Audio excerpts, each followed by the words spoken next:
আসসালামু আলাইকুম। একটি সফল ফেসবুক অ্যাড পরিচালনা করার পর আমাদের ৩টা বিষয় অবশ্যই লক্ষ্য রাখা উচিত।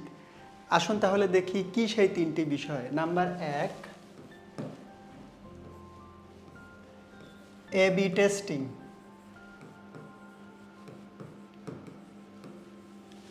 Number ২, ad optimisation.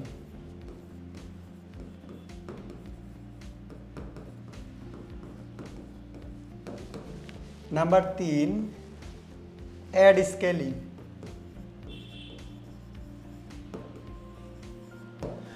তো একটি অ্যাড সফলভাবে পরিচালনা করার পর যদি এই ৩টি বিষয় আপনি ভালোভাবে অ্যানালাইসিস করতে পারেন বা বুঝতে পারেন, তাহলে কিন্তু ওই ক্যাম্পেইন থেকে আপনার ভালো সেল জেনারেট হবে।